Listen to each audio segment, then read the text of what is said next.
Welcome to Early Adoptr, the podcast where we help make AI your unfair advantage. I'm Jess, marketing exec by day, AI experimenter by day, night, and basically every other waking moment in between at this point. And I'm Kyle, your resident tech guru. I've spent the last decade building data systems, products, and AI tools that solve real-world problems. My goal is to cut through the noise and show you how this tech actually works for your business. Each week, we'll break down AI concepts, tools, or trends that actually matter for your business. We'll explain what it is, why you should care, and how to use it without needing a computer science degree. So whether you're a small business owner, an entrepreneur, or you're just tech curious, grab your coffee, close that tab where you've been staring at ChatGPT for the past 3 weeks wondering what to do with it, and let's dive in. Just think of us as your guides through the wild, wonderful, and sometimes completely overwhelming world of AI. This is Early Adoptr. Welcome back to Early Adoptr, the podcast where we help make AI your unfair advantage. I'm Jess. And I'm Kyle. Tell me about your week, Jess. How's it been? It's been a very busy work week, Kyle. I was doing a workshop for a big multinational media company, shall we say. They have to remain nameless. And it was really interesting and it was really fun, but it was a lot of work. They have to be very conscious with AI. So it was just, you had to tread a little bit carefully, which was fine. But what was particularly interesting about it is that they wanted real world use cases, which is something that we obviously try to do a lot. So I have about 10 real world use cases, mostly in the marketing space, but some really cool, interesting uses of AI in the marketing space. So I think we will make a little series out of these use cases because they're really interesting and a great opportunity for inspiration, which I know is what people really want. How was your week, Kyle? It was brutal in some ways. It was really great. I was at a conference for 3 days here in LA. At least you were at home. At least you could go home at the end of the night. That is nice. But it does kind of create this like two different classes of people, the people who are there on the conference and the rest of us who are traveling in and going home. There were some late nights that and you have people who are definitely like going out, having a good time. And I'm like, nope, let me just go to bed. Yeah, but great conference, met a lot of people, but probably did like 40 meetings in 3 days, something crazy. So that is too many meetings. Yeah, I mean it's nice because it takes away that like awkward, happy hour trying to meet, randomly people that are important or to you. And this actually, like, I spoke to everyone at that conference who even remotely was relevant to me. So it was kind of nice from that perspective. Yeah, that's definitely more beneficial than most conferences, to be honest. It definitely helps my inner introvert, not having to like go and be like, hey, so what do you do? That's the worst. I hate that so much. Well, but enough about that. Let's get back to the pod. So speaking of keeping up with people, though, I want to flag our socials real quick. Good segue. Great segue, right?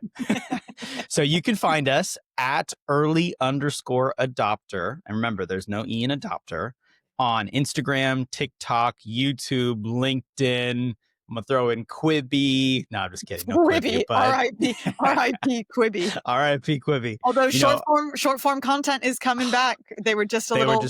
Too early. Yep. Too early, too COVID. Yeah. R.I.P.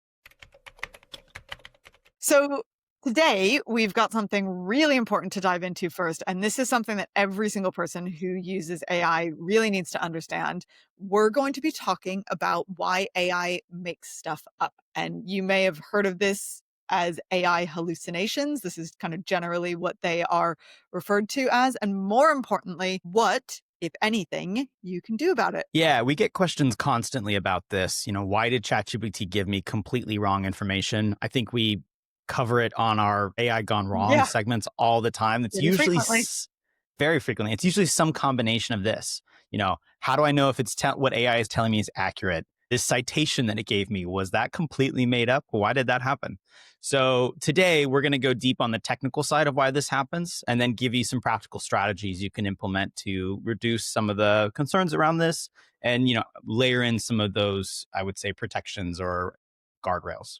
Yeah. And this is actually a question that I got asked when I did this workshop on Wednesday. It's something that people encounter all the time. I encounter it all the time. I Mhm. encountered it this week. I was writing a big uh, research document and I was using Claude heavily for it. And I was using an internal knowledge base. So I had given it a lot of I was giving it the content, but, I've highlighted a whole bunch of numbers that I want to go back and double check just because it's always worth double checking those numbers.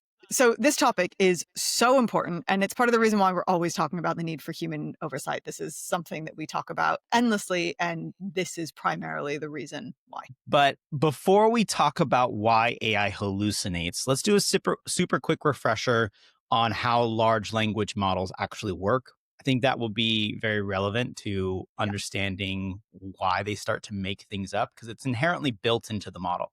Yeah. So, Jess, stop me if I get too technical here. I'm going to try to say high level. You need your buzzer. We got to I was find your gonna say, buzzer Cal, and just buzz me. you know that I'm never afraid to call you out, and I will have my jargon buzzer at the ready. I need to actually get a jargon buzzer or like a sound effect to add in.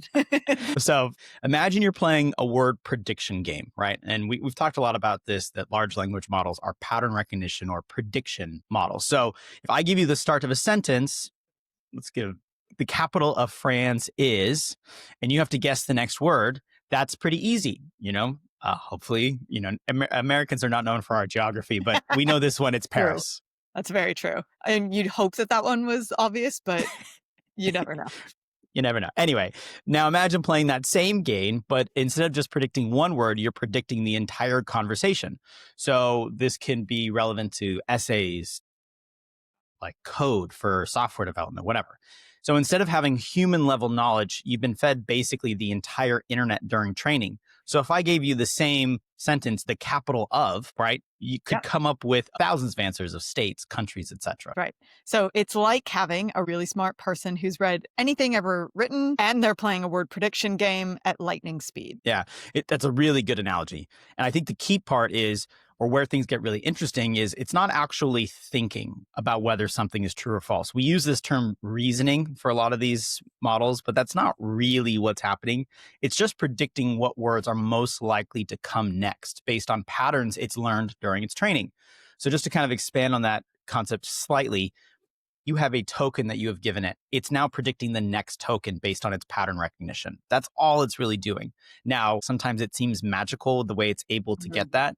And again, we're going to talk about it today. That's what, using my favorite word, is context. It can come up with that pattern recognition of that next token, and it can do it really well because of context. This is why we're always, always talking about context, because that just helps guide it in the right direction. So, for example, if I ask ChatGPT, what's the best marketing strategy for small businesses? It's not analyzing my specific business situation unless I give it that context. It's predicting what words usually follow questions like that based on all of the marketing content that it's seen, because it's seen all the marketing content. And at this point now, with all of the marketing content people have sent it to predict or to create, it really has seen it all, which is good and bad in different ways. But most of the time, it's going to work incredibly well. But as we continue to say, and as our AI Gone Wrong segment will attest to, sometimes not so much. That's right. So let's talk about what this actually looks like in practice, because, this isn't theoretical. We see this pretty frequently. We wouldn't have the AI Gone Wrong segment, I think, without hallucinations. And businesses get burned by them pretty frequently. And some of the stories are absolutely wild, hilarious, but also, not ideal in a business context. And as my most famous case that I love to cite whenever I'm, at a cocktail hour, for example, is probably one of the most damaging, which is the lawyers in New York who used ChatGPT to research a legal brief and submitted it to a federal court with citations. And that legal brief had 6 completely fake court cases. See, that is really, really bad. So the AI just essentially made up legal precedent. Which is great if you think about it. It's like, oh, great, I have a perfect case that shows exactly what I need. A little too perfect. Too good to be true, right? Yeah, exactly. But yeah, it completely fabricated them. And now, granted, they were kind of based on other cases that it had seen. So it was kind of relevant and it looked good, or it passed the sniff test. ChatGPT generated case names, court decisions, even specific legal reasoning, again, off of its training data. But those specific cases did not exist. And then the consequences can be pretty bad. So the lawyers got sanctioned by the judge, they faced potential disciplinary action, and obviously, reputationally is incredibly damaging. You don't want to be the lawyer who did that, right?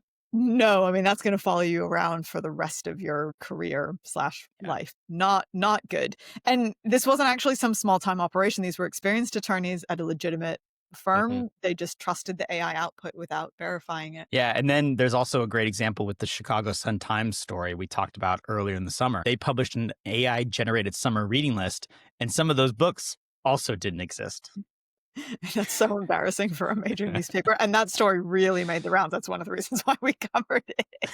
Yeah. But, imagine if you're a small business or a startup and you use AI to generate something like a product description, but it's got fake tech specs. Mhm. Your customers are buying things based on those specifications, but the product doesn't meet expectations, and suddenly you're dealing with returns, you're dealing with bad reviews, maybe Mhm. even legal issues, and you would hope that your lawyers wouldn't use ChatGPT.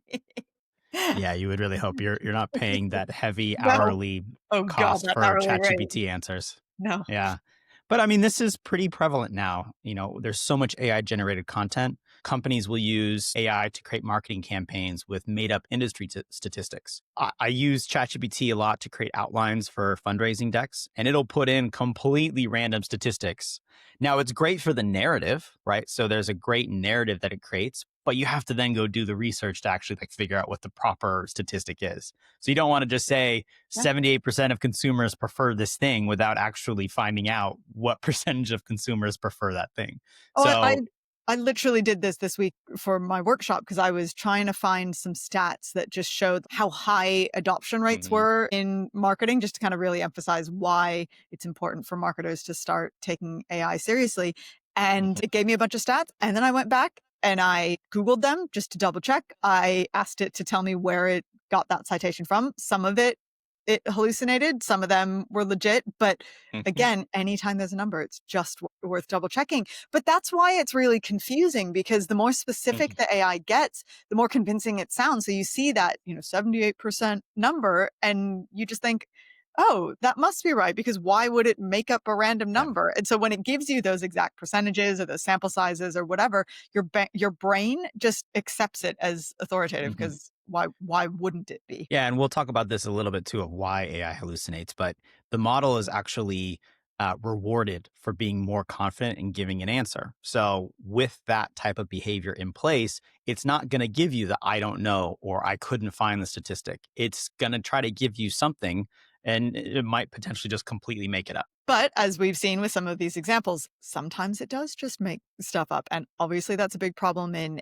any context, but especially in the business context. So let's dig into the why it happens, because again, it's not just a random glitch. There's actual Mhm. research that's showing why it's happening. At the core, large language models are basically just supercharged autocomplete machines. I think that's a really good That analogy. is, Like on your yeah. iPhone, just a little autocorrect. They're trained to spit out the most likely next word. We keep talking about pattern recognition. That's what it's doing, right? It's not made or built to double check facts or even to really give you something factual. So that means they'd rather give any answer than say, I don't know, as we kind of talked about. Yeah, and one of the reasons why we wanted to cover this week is because OpenAI just released a new report into hallucination. So that's kind of where a lot Mhm. of this information is coming from. This new report that they've released, but it's not trying to deceive us. It's that we've accidentally trained it to give an answer, even Mhm. when it doesn't know the truth. Yeah, and during training, every time the model gets an answer right, it's rewarded.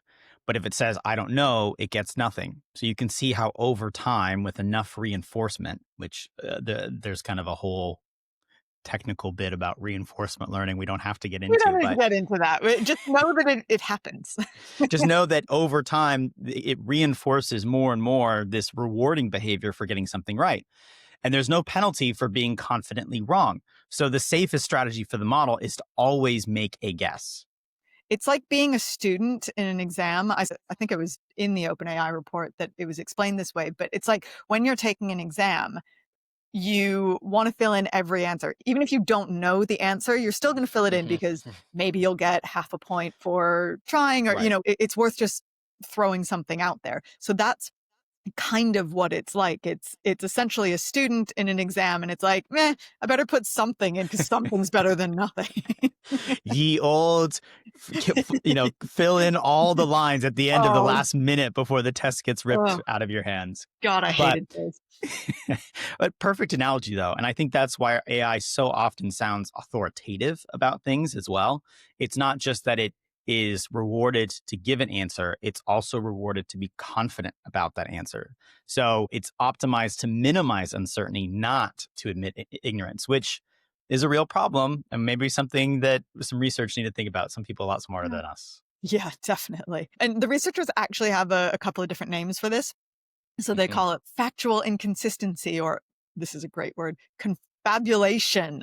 But obviously, those Yeah. are not particularly catchy, which is why hallucination is the one that stuck, because it just makes sense for Yeah. your kind of average person on the street.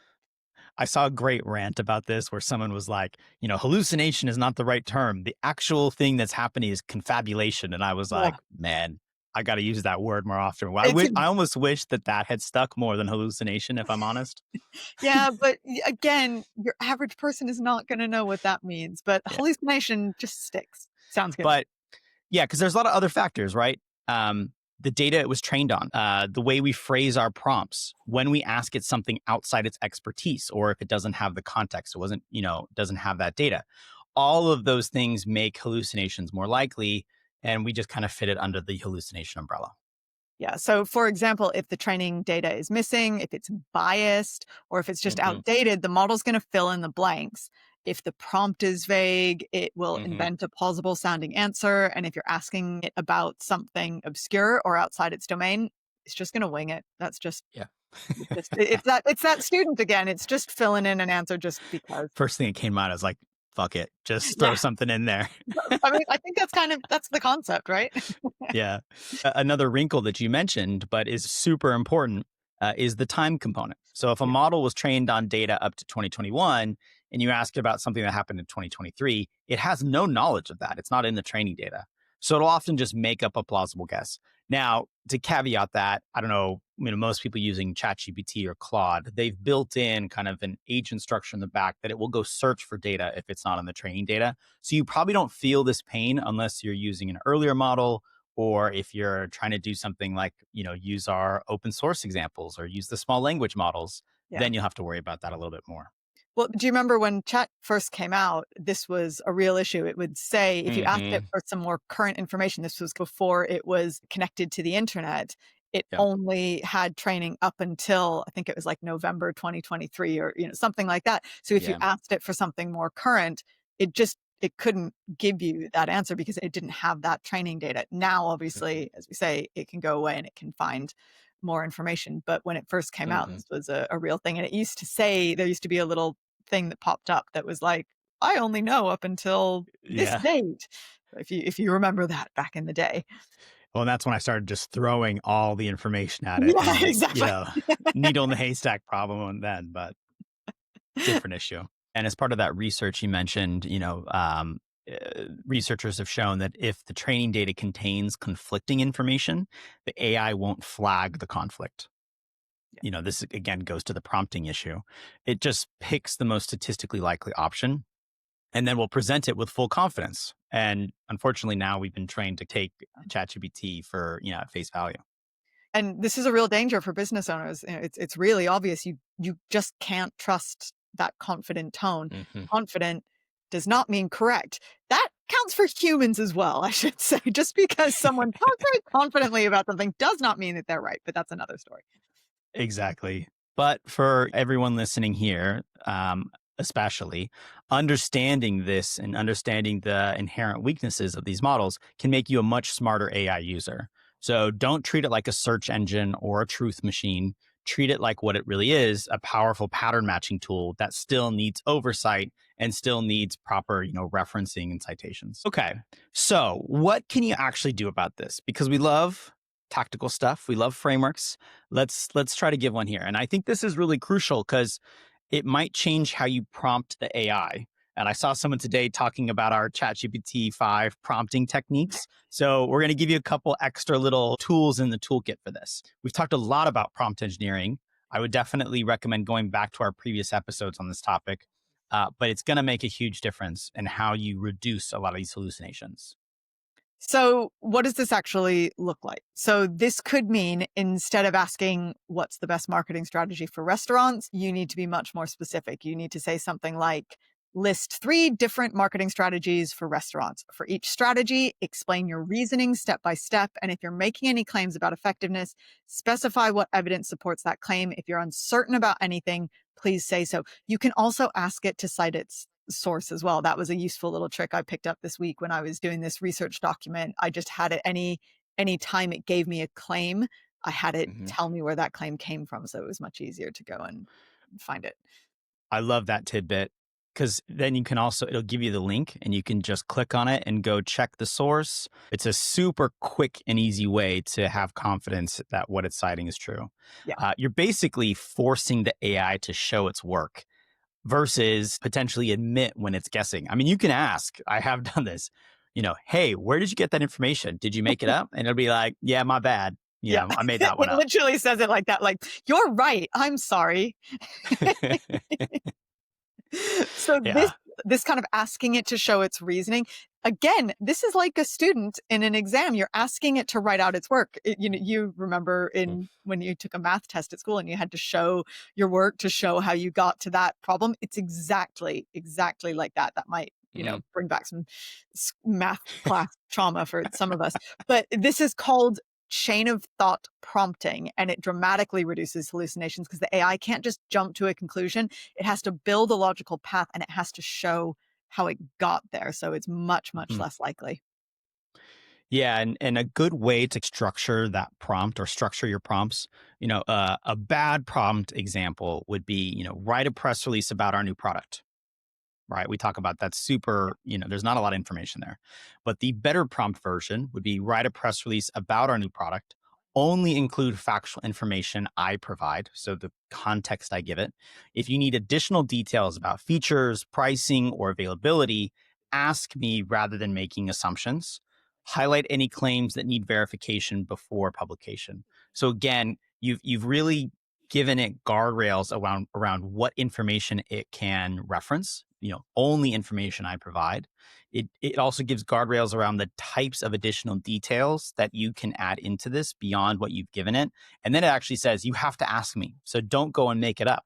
Ask me what you're doing. So I think all of those components can be really useful when you're doing, very important research that, again, could have reputational damage. You're basically giving the AI permission to be uncertain instead of forcing it to fill in the gaps with made up information, which again is great. You're making it show its work. So you can follow along and get to the same point that it's getting to. And therefore it's much less likely for it to just be pulled out of thin air. Spot on. Now, the second strategy, and Jess, don't buzz me too quick. But this one, I think, before. So yeah, okay, good. As long as you explain what it is, and I have a good example of this. Actually, this is a safe space. It's okay. Safe space. Okay, yeah. Good.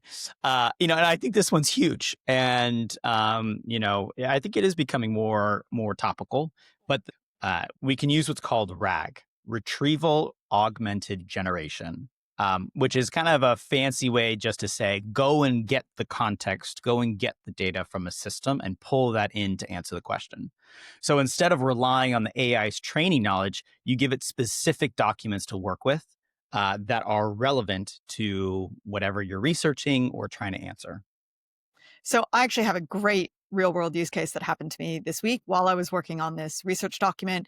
I needed a lot of background info on a particular tech company.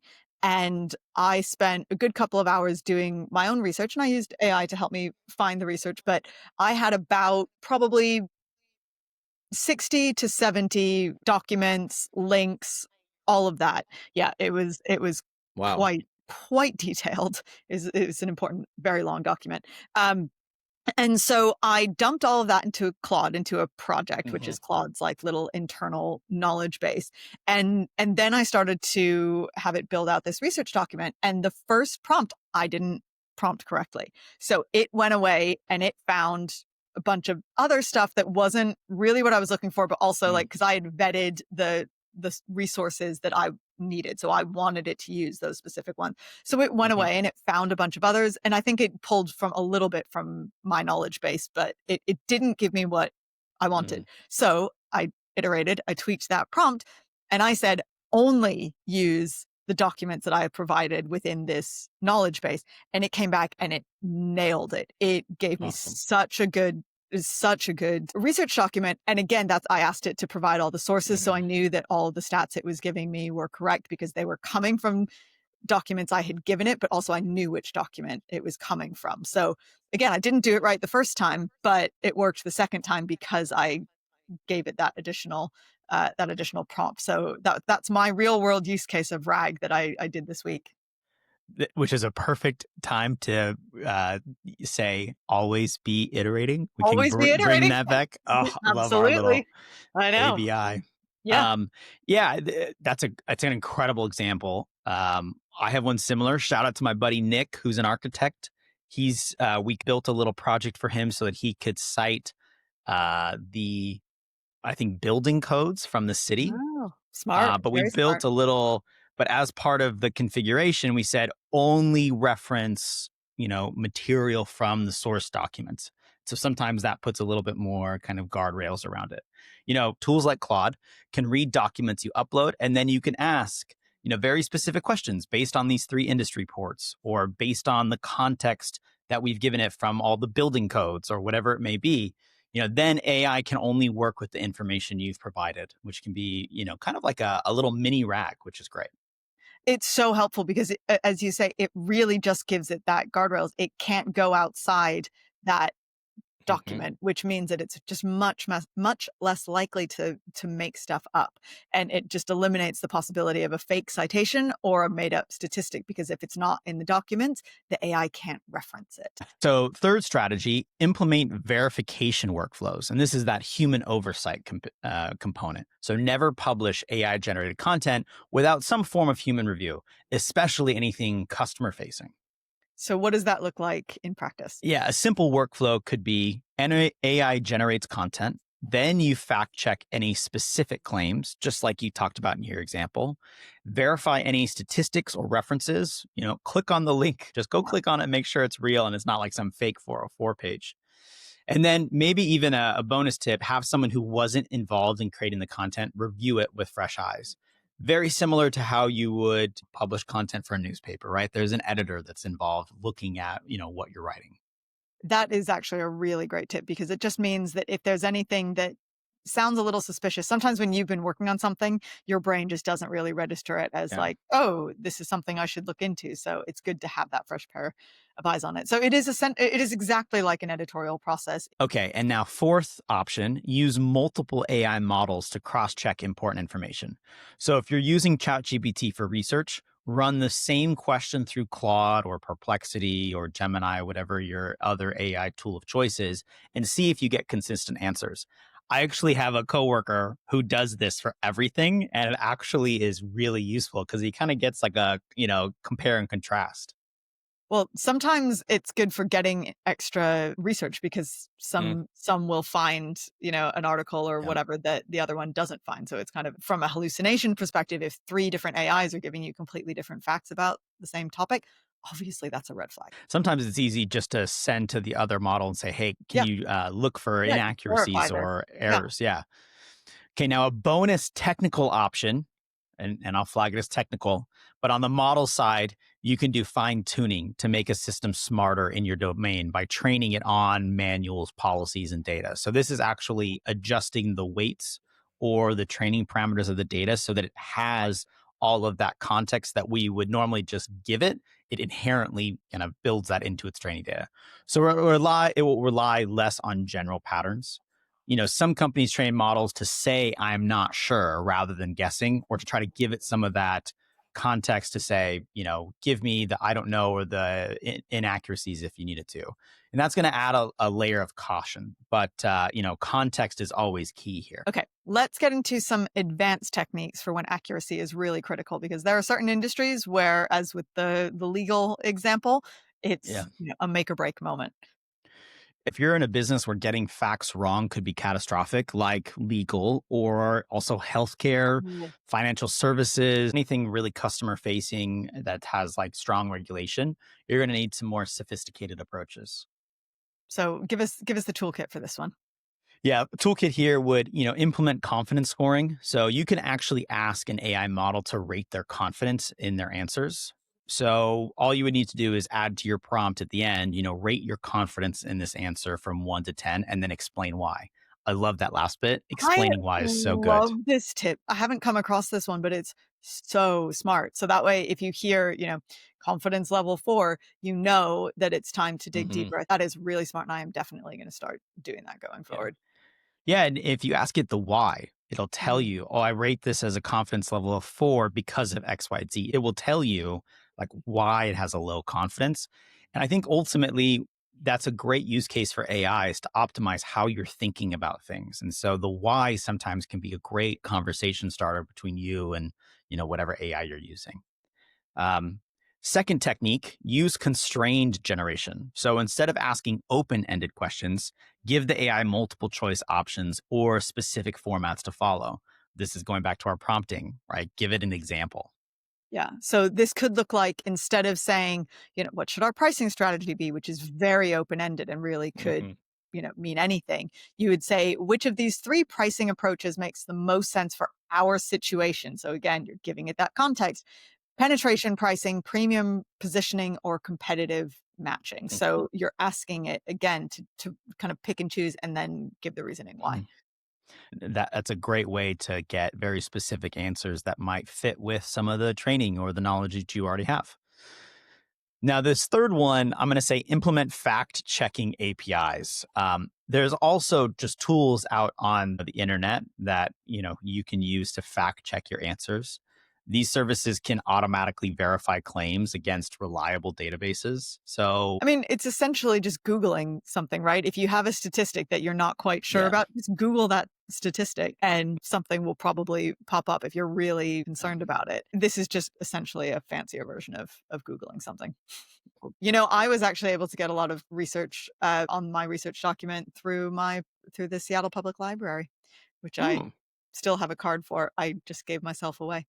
Um, Shout out to public libraries. I Shout out to mean, public libraries, man. Their online resource. My public library has access to something called I think it's the O'Reilly Business Library, and it has yeah, so much amazing, amazing content for free through the public library. So support your public library.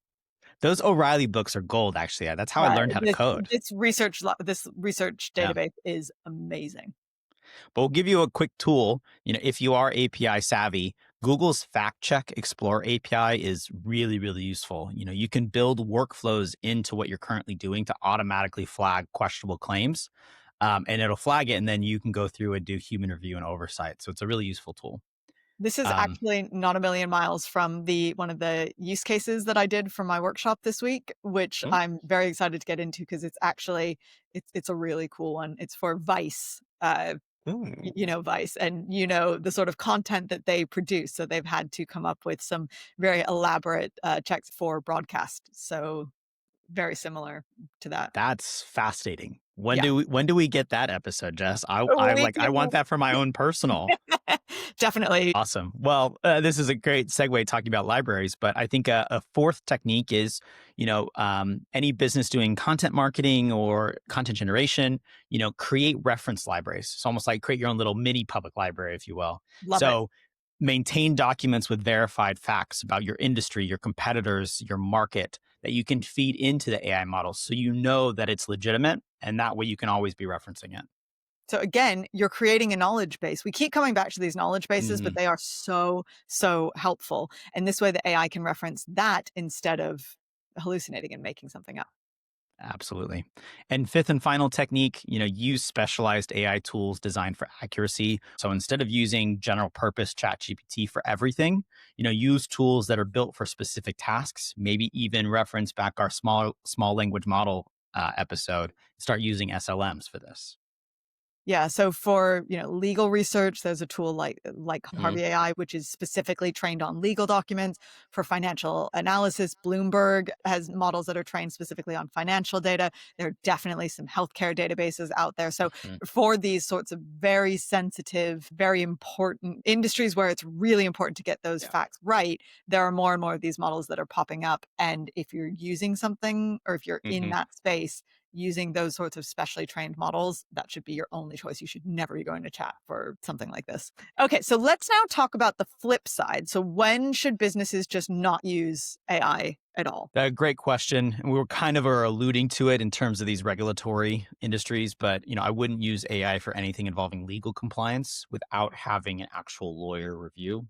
Kind of a good general, thing to adhere by. You don't want to sign a contract without probably having a lawyer review that. Don't use it for medical advice or financial projections without verification or anything that could create liability. So even though we just referenced a lot of these, resources for very, legal or healthcare financial examples, you should definitely build in some oversight in even using those tools.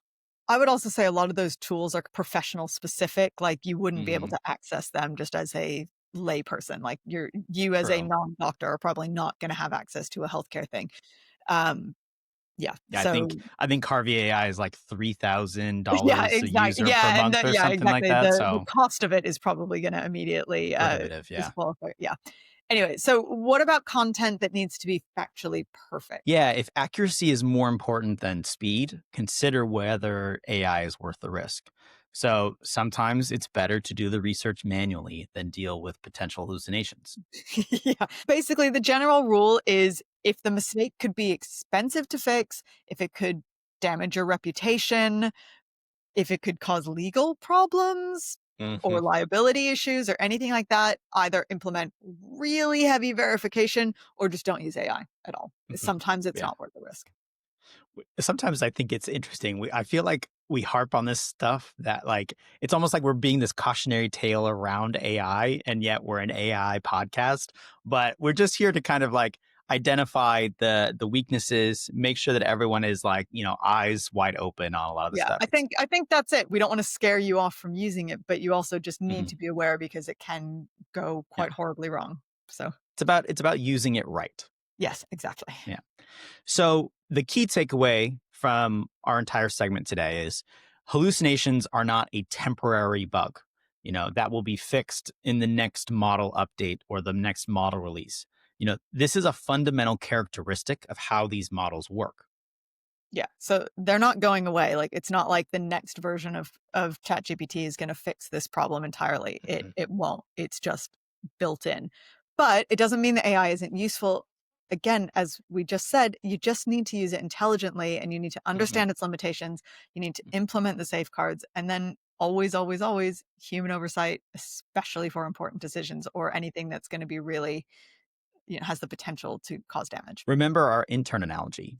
You'd never let an intern send emails to your biggest clients without reviewing that email or that document they're sending first. No, definitely not. Okay, so that is our deep dive on hallucinations. I feel like that could be a whole series on the topic, but let's move on to the news and our favorite segment, AI gone wrong, and see what else is happening in the AI world. So let's start with some fascinating research from the National Bureau of Economic Research. They surveyed thousands of people about how they're actually using AI. And let's say it's not quite what Silicon Valley might want to hear or what popular news is really pushing. Yeah, and this is exactly the type of data that we love here at Early Adopter, which is Hmm. actual real world usage, not, theoretical Yeah. possibilities that Silicon Valley loves to throw at us. So what were the biggest takeaways from this report? The most interesting finding is that most people are using AI for pretty basic tasks. That kind of tracks, but it's good to Yeah, see it in real data. So, definitely. this is writing assistance, simple research, creative brainstorming. But I think the real kicker is they're not necessarily using it for the complex business transforming applications that you would think based on all the marketing materials we read and all of the hype cycle that you get from Silicon Valley. Again, this doesn't really surprise me. Like if you just talk to people out in the world, this is the sort of thing that they're using it for. This actually really tracks. And I'll give an analogy or an example. At my conference, someone came over and I'm there as kind of like an AI person, right? So someone came over and they were like, I just want to know, can I implement Copilot? Like, what are some of the basic AI tools that I can use in my business? Incredibly smart person, uh, you know, managing a lot of money. But ultimately, at the end of the day, he's just looking for a productivity hack. He's not trying to use AI for, crazy financial analysis or monitoring or anything like that. It's like, can I implement Copilot safely? What are some of the downsides? And how do I do that responsibly? That's where I think a lot of people are right now. And so, if you're doing that already, you're right on track or ahead of the curve even. I think the lesson here is you don't need to be using AI for everything just because those tools exist. The research shows that people get the most value when they focus on specific repetitive tasks where AI can actually save them some time. Yeah, this is something that we say a lot. It's finding that one pain point, see how you can automate it. It's that sort of thing. I think there's pressure to be using AI in all these crazy revolutionary ways, but actually sometimes the biggest impact for you in your day to day comes from, automating that one annoying task that takes you forever. Yeah.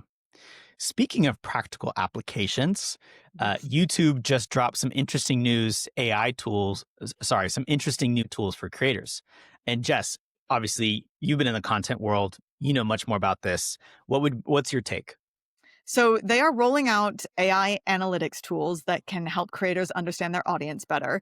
They are implementing an Ask Studio feature for getting insights about your channel, and they are introducing AI dubbing for multiple languages. So on the surface, these sound really useful. The dubbing one, especially, I Yeah. think that's a game changer. All of a sudden, you can be in many different languages and markets. I think we've talked before about AI voice cloning is getting scary good. But for legitimate uses like this, helping creators reach global audiences, I think it can be really explosive and something everyone should be testing out. Yeah, we're actually seeing this with Google Meet. They now have a Hmm. language translation feature, which is amazing. I do want to proceed with a little bit of caution because the analytics piece can be really powerful because I think a lot of content creators, a lot of people don't understand the analytics side and how the analytics can benefit uh, their channels. But I also kind of worry a little bit about creators becoming too dependent on AI insights rather than developing an understanding of their audience. There is something to be said for the human intuition that comes from engaging with your community. Actually, at South by Southwest, there was a panel that I went to where they had a YouTube creator and he was talking about exactly this. He knows his audience so well because he's constantly in the comments and engaging with them. And he just has done his research. And that's why this guy, like, his music had been used over 1 billion times on YouTube. Like he Wow. had these staggering numbers. And a lot of that was because he had taken the time to really understand what his audience wanted. So I think these analytics tools, probably get you 50% of the way there and they at Right. least kind of give you some guidance, but a lot of it is just going to be knowing your audience and what they want. Yeah. Great example. I think that's really fascinating. Something we'll probably be taking back on Yeah, our own hopefully. YouTube channel insights. Yeah, Uh, exactly. Hey, nice plug for our YouTube channel. yeah, exactly. Go check that out if you're not already there. Yeah. What is that? The like and subscribe. Yeah, exactly. Like and subscribe. But I think it's a great point. It's the difference between using AI as a co-pilot versus letting it fly the plane entirely. Yeah, and for anyone who's thinking about content creation, which you should be if you're a small business, these tools could really level the playing field significantly. Being able to automatically translate and dub content into multiple languages, that is something that usually is an enterprise level capability, Mhm. and that's now become accessible to solo creators. So that is really cool. Yeah. Now, let's talk about something that could shape or reshape the entire AI landscape. Disney, Warner Brothers Discovery, and NBC Universal are involved in another major lawsuit against a content creation model. This time, though, they're suing Chinese AI company Minimax, alleging they're using copyrighted content to train their models on a massive scale. Yeah, this is really big. And what makes it even more significant is these are the same studios that are already locked in litigation with Midjourney Hmm. over similar copyright infringement claims. So we're really watching the entertainment industry wage a pretty coordinated legal battle against AI image and video generators. And this is their bread and butter. Their IP is the most important asset that they have. So this is not surprising that they're going after things. All I know is those lawyers in those Ooh, companies are getting yeah. worked overtime.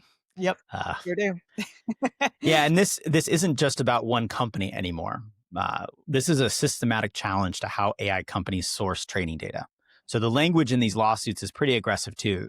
They're saying Minimax pirates and plunders their copyrighted works. What a great terminology. That's so good. Amazing. I think they're taking a page out of their Pirates of the Caribbean playbook. Yeah, Um, probably. but this is the kind of language you'd use for traditional piracy operations. And, anyone who Yeah. remembers 20, 30 years ago, I mean, entertainment lawyers got a lot of practice around Yep. piracy. Yep. I was just about to say they're brushing off those muscles again. Um, Right. They're and I probably, think literally like shaking the cobwebs off of some of the stuff they used 20 years ago. exactly. But I think when you're looking at the broader pattern, so Midjourney for images, Minimax for video, it's really clear that the studios are methodically targeting different types of generative AI. And Hmm. it's like they're saying, we don't care what type of content you're generating. If you used our stuff to learn on, we're coming for you. Again, Yeah. IP is the most important thing that they have. So it's not surprising. Yeah. And also, we focus on the big companies, but at the end of the day, it's also all of the people behind that Yeah, content generation who absolutely. are still getting royalties from stuff they created. So, granted, a lot of it, gets funneled into the larger companies, but it does have, potential implications for, the little guy, if you will. So I think it's important The that creatives we, and the artists and the yeah, animators and everyone. super important to protect all of those, content generators so that, people continue to produce original work. So more immediately though, it's a signal that the entertainment industry is drawing a line in the sand across all AI modalities and different operators. And for our audience, this matters because it really affects the tools that you're gonna Hmm. be using, because if the AI companies can't freely use copyrighted content for training, it could impact the quality and the capabilities of the AI tools that we all rely on. You may have actually even come across this already. If you've ever tried to, like, get ChatGPT to generate an image of, I don't know, Godzilla, it Hmm. will pop up and say that it won't use copyrighted material, so you may have already encountered this. So, a potential benefit or, something, a positive consequence is it could force innovation in how the models are trained. Maybe we'll see more companies developing AI with properly licensed content, or could potentially spark some fair use frameworks to emerge. I think this is probably what's gonna end up happening. This is, Hmm. kinda goes back to what we were talking about with Anthropic. This is just Hmm. visual content rather than written content. I think that the studios are angling for some sort of license or fair use framework. So I Hmm. think that is the way to go. But again, as we said with the Anthropic lawsuit, watch how this affects pricing. If the AI companies need to start paying licensing fees for the training data, Hmm. that cost might get passed down to the users as well. And speaking of regulation, Italy just became the first EU country to pass comprehensive AI legislation. Jess, tell us about some of those highlights. So they are focusing on transparency requirements, algorithmic accountability, try saying that 3 times fast, and protecting protecting citizens' rights when AI is used in decision making. What's interesting is they're trying not to stifle innovation, which is great. They're trying to Hmm. create frameworks that let AI develop responsibly, which is what we always say about guardrails. You can innovate safely within guardrails. I mean, this totally tracks with our ethos. I Yep. really appreciate that approach. Yep. It's not a blanket ban or overly restrictive in its rules. It's more like, here are the guardrails, now innovate within them, which I think is a really, it's also a great precedence in terms of Yeah. how you set Yeah. up regulation. This is also the first legislation that's come into effect after the EU AI Act that was Hmm. implemented at the start of August. So we're probably going to start seeing more and more of this as people are trying to operate within that Hmm. legislation. So for anyone who's operating in Europe or working with European clients, definitely worth paying attention to. Again, these regulations could become the template for other EU countries. So Yeah. So if you start kind of working, your business within these frameworks, you're probably going to protect yourself against future regulation that does actually impact you from wherever you're domiciled. And I think a key takeaway also is that regulatory frameworks are stabilizing. So that's going to be good news for business adoption. Yeah.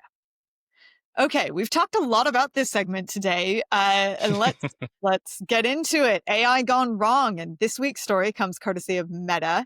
Everyone loves a Meta embarrassing themselves, and this has to be one of the more embarrassing live demo failures that we've seen in a while. Yeah, well, look, we all have horror stories about live demos. So They're the we'll give them worst. a little bit of grace here. Jess, what actually went wrong? So Meta was showing off their new AI-powered Ray-Ban glasses, and during the live presentation, everything just kind of broke. So like an influencer was trying to get cooking instructions. Mark Zuckerberg himself couldn't pick up a WhatsApp call through the glasses. Like it is par for the course when you're doing a live demo. They are the absolute worst, but it's extra funny because it happened to Meta in such a public place. Well, and initially I kind of wrote it off because Zuckerberg blamed it on the Wi-Fi. And I was like, well, okay, bandwidth issues, honestly, it could happen to anyone. But that's not really what happened, is it? No, because Andrew Bosworth, who is Meta's CTO, he did an Instagram AMA and revealed what actually happened, and it's actually really much worse than the Wi-Fi issues. Kyle, you're gonna love this from a technical perspective. What actually happened? Because interesting that it was not actually a Wi-Fi issue. Yeah, they accidentally DDoSed themselves. Do you want to explain Ooh, what that is? DDoS is usually No, how. sorry, I don't even say it right. Shall No, I no, no. run- Like I'm glad you did it. It's basically where your attack, your a DDoS attack is usually when you just flood a system and you try to overwhelm it. So that is exactly what happened. Bosworth explained that when the chef said, "Hey Meta, start live AI," it triggered every single pair of Meta Ray-Bans in the entire building. Every single pair. Well, no wonder they had bandwidth issues. They Yeah. literally took every single pair of glasses and all of a sudden just flooded the system, Yep. which again, you would never think to protect against in a live demo. Yeah. And the best bit is they thought that they were being really smart about it. They basically screwed themselves. They had routed all the live AI traffic to their development server to isolate it, but they applied that routing to everyone on the building. So when one person triggered the AI, all like the hundreds of devices that were in the building all tried to connect it once. So they, as you said, they just flooded the system. This is the classic or ultimate, it works on my machine Yeah. scenario. Let me put it into production and then everything falls down. So it probably worked perfectly in the controlled testing environment, probably worked perfectly when they did like their walkthrough in the beginning because there was like two pairs of glasses there. But nobody thought about what happens when you scale it up to a building full of the things. Yeah, and you have to give Bosworth credit because he did come clean about it on Instagram afterwards. He basically said, "No, no, no, it was our fault. We screwed up the architecture." Yeah, this is why testing matters. You could chalk it up to load testing or some other version, but it's a very relatable engineering mistake. I've done it. I've been a part of it. How many times have we built something that works great in isolation or works great on your laptop and then falls apart? The moment real users touch it. Yeah. So for anyone who is rolling out an AI tool, there's definitely a lesson here about testing in realistic conditions. Don't Mhm. I think we could also say this about the Taco Bell chatbot as well. Don't Yeah. just test your AI chatbot with one conversation. Like what happens when multiple customers are using it or they're throwing in a weird use case like give me 10,000 cups of Mhm. water. Yeah, and think about trigger phrases. This is actually not a new phenomenon. If you're using voice activated AI in your business, what happens if multiple devices hear the same wake up word?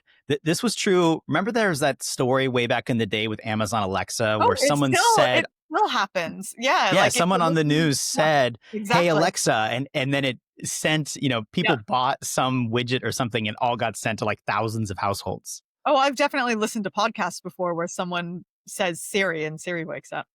I probably just triggered my answer. That's nice because I can't get Siri to trigger when I go, hey Siri.